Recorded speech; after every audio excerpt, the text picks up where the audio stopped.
1920년대 폴란드에 그 치셰라고 하는 이름을 가진 한 유대인이 살고 있었습니다. 이 치셰라는 사람은 본래는 하는 일은 대장장인데요. 그러니까 지금적으로 하면 철물점 전문가가 되겠죠. 철물점을 경영하는 사람인데 이 사람의 힘이 거의 괴력에 가까웠다고 합니다.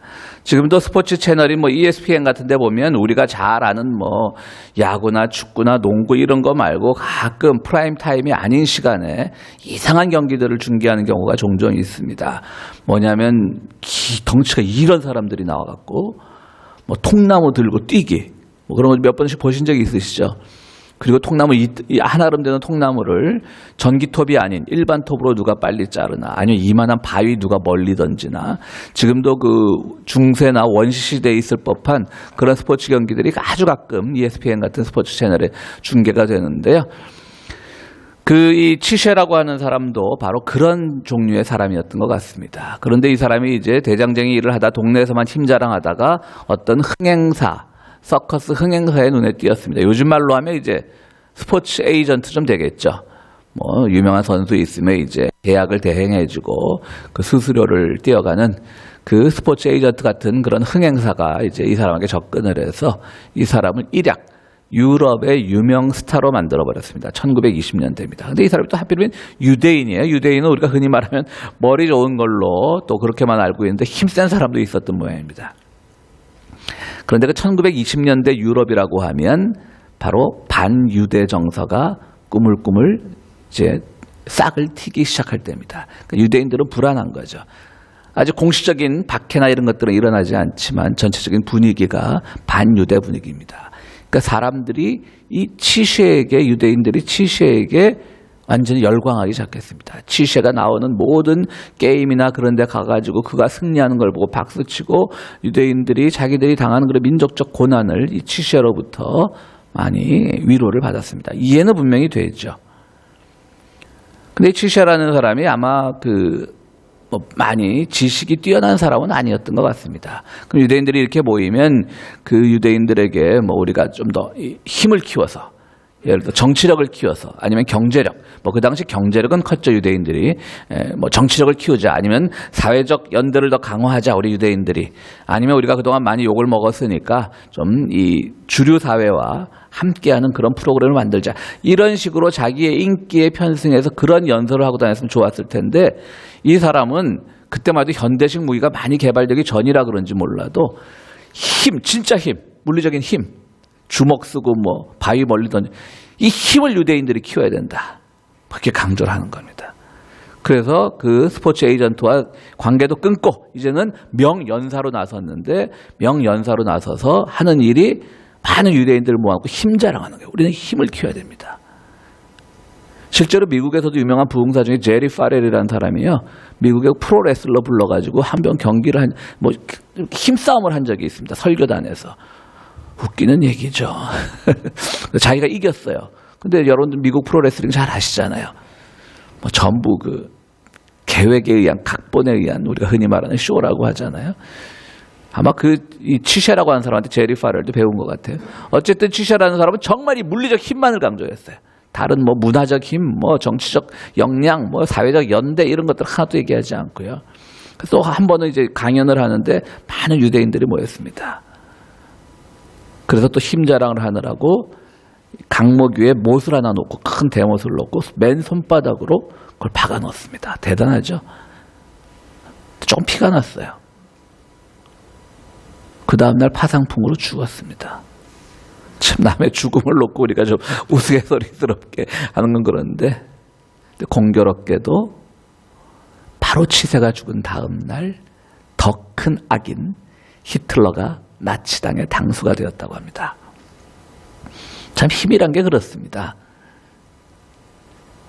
그렇다고 해서 히틀러는 히틀러야 보면 정말 이 치셰라는 이 거구하고는 상대도 안 되지 않습니까? 정말 왜소하고 누가 봐도 가끔은 우리 찰리 채플린이 히틀러 역할한 영화를 보면 옛날 그 무성영화 시대 영화를 보면 진짜 누가 히틀러인지 헷갈릴 때가 있어요. 찰리 채플린도 아주 작은 사람 아닙니까?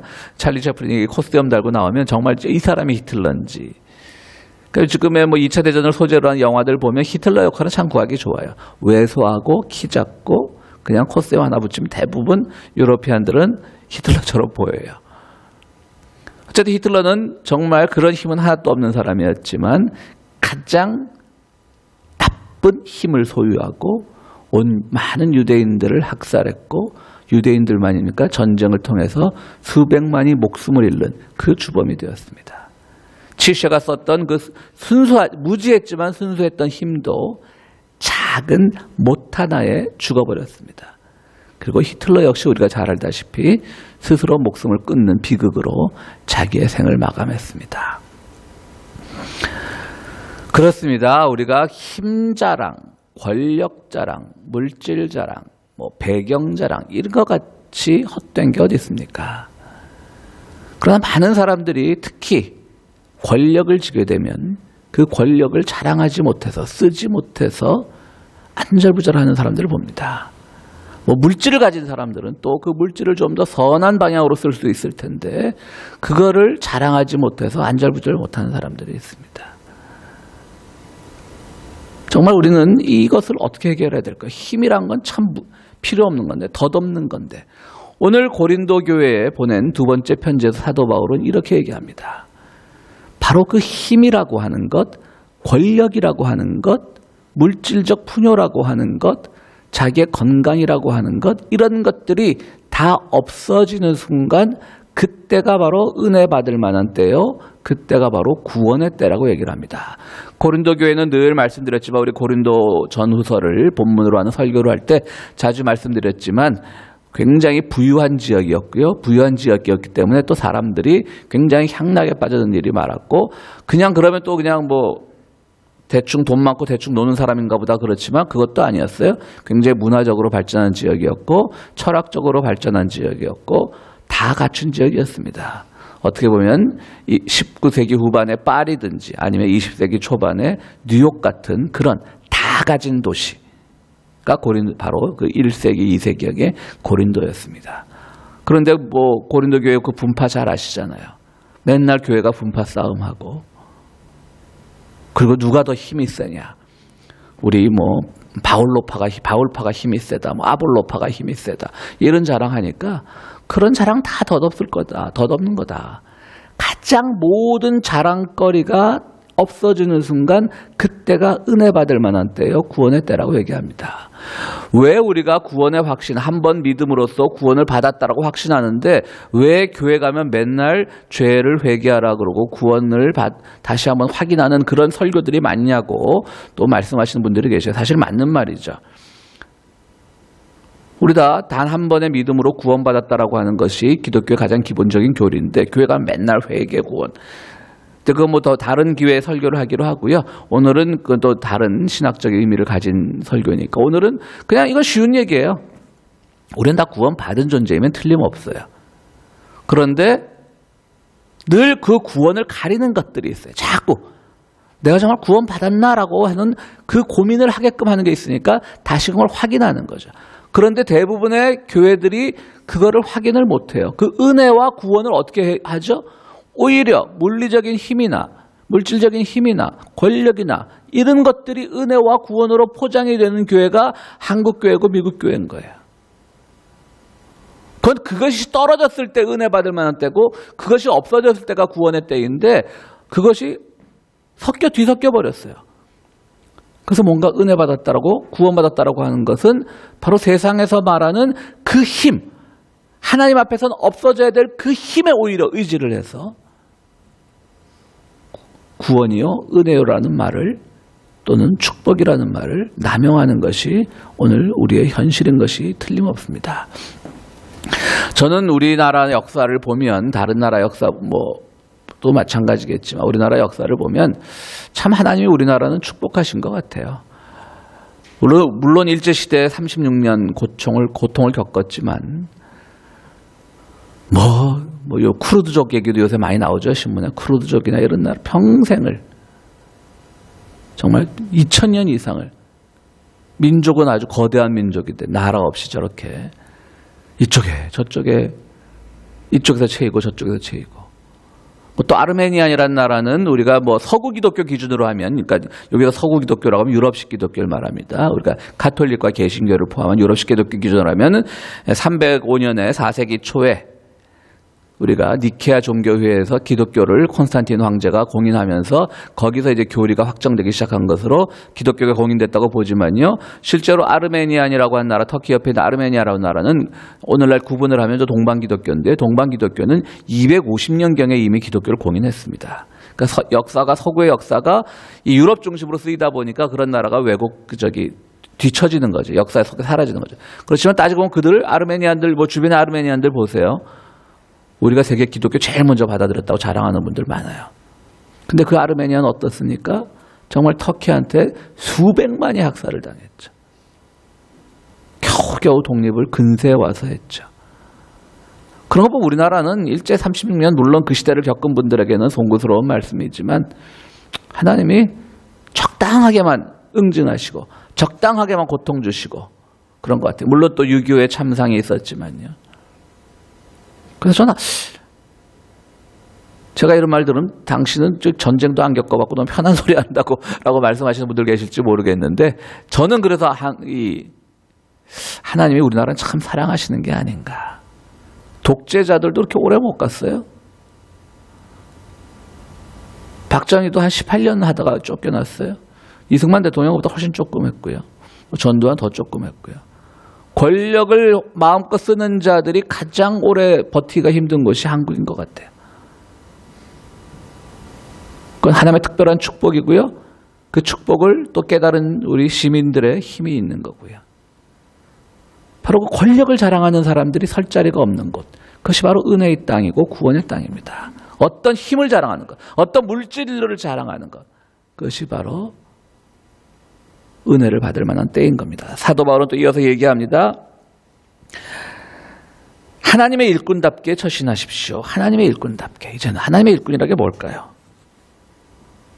하나님의 일꾼이라고 하는 것은 정말 하나님의 목적과 그 삶에 일치하는 삶을 살아가는 사람을 말합니다. 우리 예수님께서 제자가 되고 싶어하는 한 부자 청년에게 네 모든 재산을 버리고 오라 그러니까 이 청년이 슬픈 낯으로 되돌아갔다 그러잖아요. 그럼 우리는 오해하기가 쉬워요.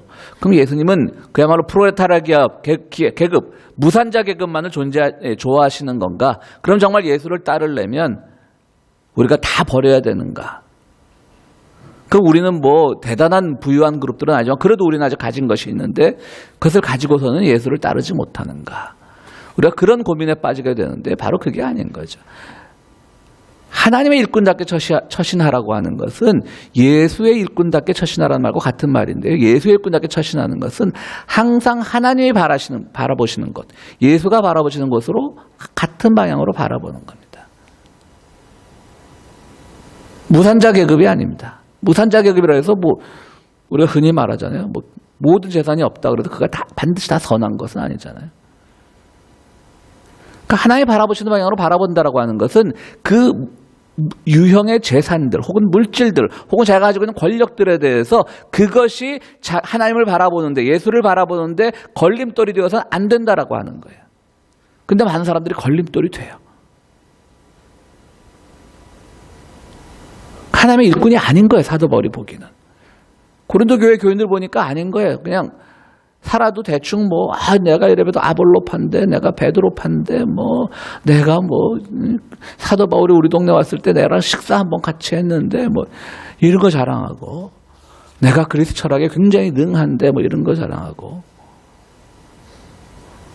내가 코린트 양식이라고 있잖아요. 왜 우리 건축사에.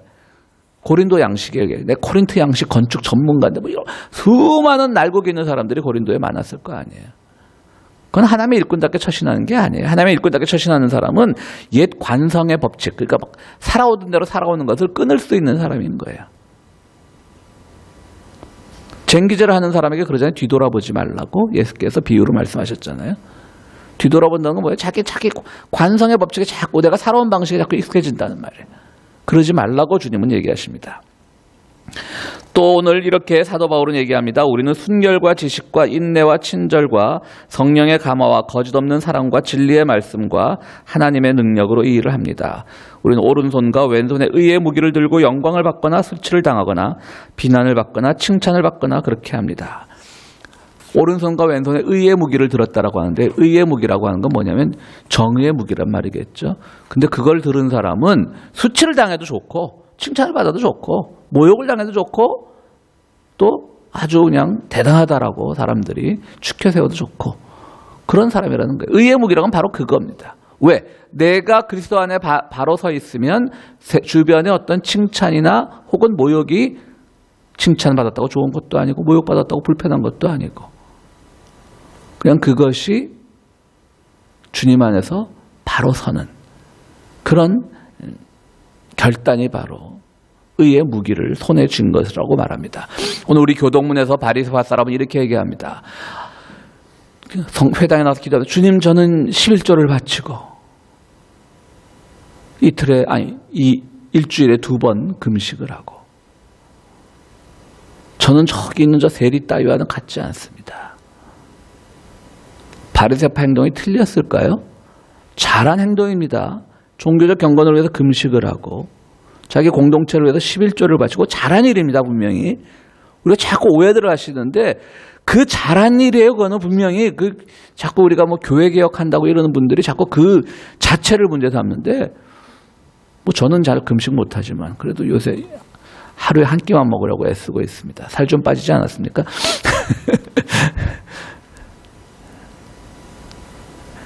바리새파가 잘못한 건 그거를 의에 내세웠다는 거예요. 칭찬받고 싶었다는 거예요. 정말 의의 무기를 손에 쥔 사람은 그걸로 칭찬받는 게 아니에요. 모욕받을 일도 없어요. 한국의 진보적인 교인들이 자꾸 실수하는 것들이 물론 보수적인 교인들은 뭐 금식하고 매일 새벽 기도하고 뭐 헌금 생활 잘 이런 걸로 칭찬받아서 빵점이에요. 근데 한국의 진보적인 교인들은 그런 걸 안 하면 그냥 자기들 나름대로 바르게 신앙생활 하면 돼요. 근데 그들은 그걸 모욕을 하면서 그들도 낙제점인 거예요. 하나님의 의의 무기는 하나님 앞에 자기 중심을 바로 가진 사람인 거예요. 근데 우리는 서로 비난 못해서 안달인 거예요. 그가 믿는 방식, 그가 살아가는 방식을 인정해주면 돼요. 분명히 얘기하건대 분명히 한국 기독교 중에 뭐 미국 기독교도 마찬가지예요. 우파라고 구분되는 분들이 혐오성 발언을 더 많이 하는 건 사실입니다. 그런데 저는 소위 말하는 진보적으로 분류되는 분들도 그 점에 있어서는 크게 반성해야 될 부분이 많다고 생각을 합니다. 그냥 자기의 방식대로 살아가면 되는 거예요. 그 사람의 방식이 공동체에 해악을 끼치거나 내 문제에 개입하지 않는 이상 그의 삶의 방식을 존중해주면 돼요. 근데 우리는 자꾸 좌가 됐든 우가 됐든 진보가 됐든 보수가 됐든 자꾸 고치려고 해요. 물론 고쳐야 될 일은 있습니다. 공동체 해악을 끼치거나 명백한 범죄를 하거나 그런데 기독교인들이 눈을 감고 그냥 비겁하게 지나간다면 그건 안 되는 거죠. 분명히 개입하는 겁니다. 저는 이 설교가 무관심하라는 게 아닙니다. 우리는 개입할 때 개입해야 되지만 그 방식이 나의 방식에 해를 끼치지 않는다면 우리는 어떠한 삶의 방식이든 존중해 줄 필요가 있습니다. 그것이 참 안 됩니다. 그게 바로 오늘 주님께서 의의 무기를 양손에 쥐었다는 말입니다. 바리새파 사람은 뭐가 문제였냐 그럼 잘 지켰는데 그걸 의로 삼았다는 거예요. 자랑으로 삼았다는 거예요. 난 저 사람과 같지 않습니다. 그런데 거기 있던 세리는 세리라고 하는 직업은 정말 오늘날의 국세청 공무원하고는 다르죠. IRS 공무원하고는 다릅니다. 정말 그때는 자기 마음대로 거둘 수 있을 때입니다. 그러니까 자기가 생각해도 한심한 거예요. 한심하다고 생각했기 때문에 좋은 거예요. 어떤 세리가 자기가 한심하다고 생각했겠어요. 아마 대부분의 세리는 자기는 정당한 법 집행을 하고 있다고 생각했을 거예요. 그런데 이 본문에 나오는 이 세리는 창피한 거 부끄러운 거예요. 주님 용서해 주세요. 나 부끄러워요. 그러니까 주님께서 그걸 보시고 저 세리가 바로 의로워져서 내려간 사람의 회당에서 기도하다가 바리새파가 아니라 오늘 주님께서 그 말씀을 하고 계신 겁니다. 그러면서 높아지려고 하는 자는 낮아져야 되고 낮아지는 사람은 높아질 것이다라는 말을 합니다. 그게 어떤 사람일까요? 마지막에 아주 좋은 말씀을 하시죠. 우리는 속이는 사람 같으나 진실하고. 그러니까 높아지고 높이는 사람은 낮아지고 자기를 낮추는 사람은 높아진다는 이 말은 역설이잖아요. 그죠? 높이면 높아져야죠. 왜 낮아져요? 낮으면 낮아져야죠. 왜 높아져요? 역설을 이렇게 더 쉽게 풀어 설명하는 겁니다. 우리는 속이는 사람 같으나 진실하고 하나님 나라. 왜냐하면 우리는 속인 사람 같아요. 맨날 하나님 얘기, 나라 얘기나 하고 뭐 구원 얘기하고 보이지 않는 것도 얘기하면 많은 비기독교인들이 우리를 비난하죠. 저 없는 얘기 한다고. 그러나 그건 가장 진실한 얘기입니다. 왜 진실한 얘기입니까? 우리는 하나님 나라를 통해서 회개라는 말을 통해서 구원이라는 말을 통해서 늘 자기를 성찰하고 자기의 한계를 볼 수가 있는 거예요. 바로 누가복음에 나오는 바리새파와 지금 말씀드린 세리의 기도의 차이예요. 세리는 자기 자신을 봐요. 성찰해요. 회개해요. 근데 바리새파는 하지 못해요. 이름 없는 사람 같으나 유명하고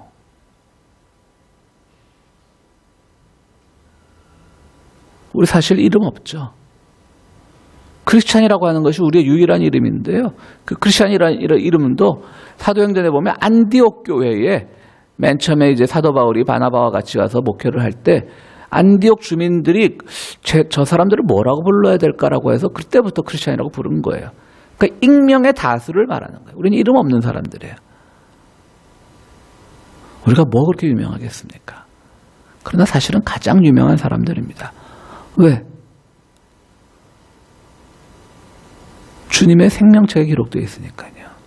한국에서 어떤 목사가 반정부 집회를 하면서 몇 월 며칠 집회 안 하면 생명책에서 지워버리겠다 그랬대요. 자기가 뭔데 지워요.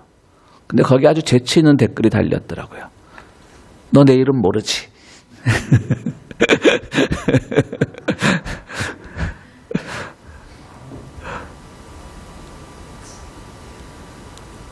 우리 모르는 사람들을 그 유명한 사람인 겁니다. 알려지지 않았지만 주님께서 기억하십니다.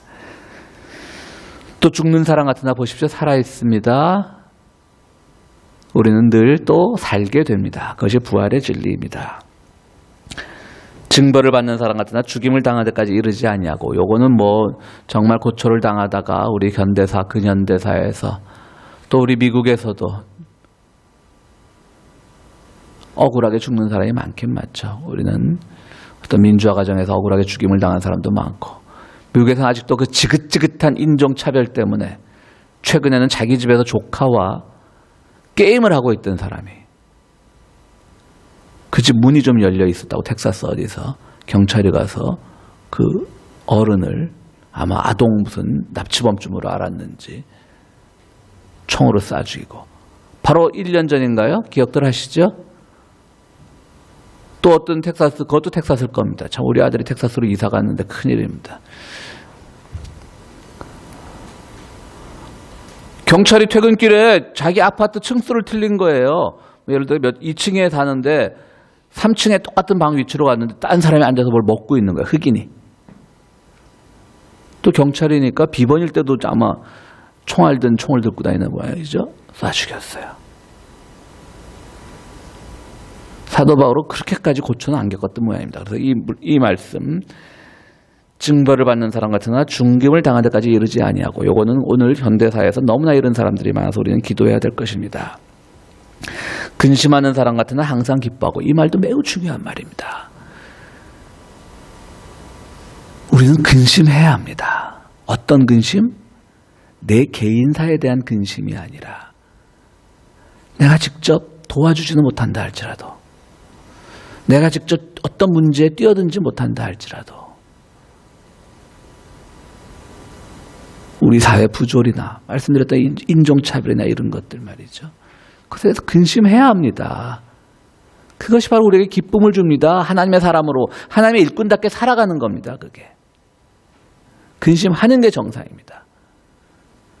우리 고국 한반도의 통일 문제, 남북한의 그 축구 문제, 뭐 축구 문제도 보니까 그냥 북한 비난하기에 일색이에요.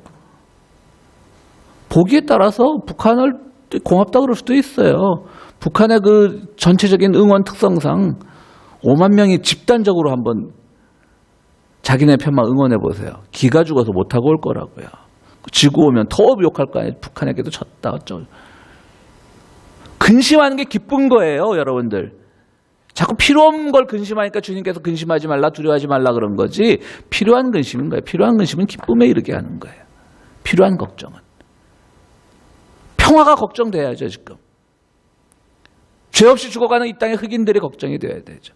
점점 늘어나는 LA의 홈리스가 걱정이 돼야죠. 근심이 돼야 되는 겁니다. 그 근심이 될 때 기쁨의 사람이 되는 겁니다. 주님께 그것 때문에 더 한 번 기도할 수 있고. 또 사도 바울은 이렇게 얘기합니다. 가난한 사람 같으나 모든 사람을 부유하게 하고. 우리 뭐 가난하죠. 그러나 우리가 평화로워지면 다 부유해지는 겁니다. 아무것도 가지지 않는 사람 같으나 모든 것을 가진 사람입니다. 우리 아무것도 없습니다. 그런데 그 모든 것은 무엇이겠습니까? 바로 우리는 주님을 가진 사람입니다. 주님을 가진 사람이기 때문에 우리는 행복할 수 있는 것이고 빈손에도 기뻐할 수 있는 것이고 정말 하나님의 뜻대로 하는 근심에 그것이 기쁨으로 변화될 수 있고 그것이 기도로 변화될 수 있는 겁니다. 오늘 정말 세상의 모든 보이는 힘과 권력이 아니라 그 모든 것이 사라진 그 순간이 은혜의 때고 그 은혜의 때는 아무것도 없지만 모든 것을 다 가지고 있는 그 단계라는 오늘 사도 바울의 말씀을 통해서 여러분들 이 시대를 살아가는 여러분들 깊은 위로와 소망을 얻게 되기를 간절히 바랍니다. 우리 함께 기도하시겠습니다.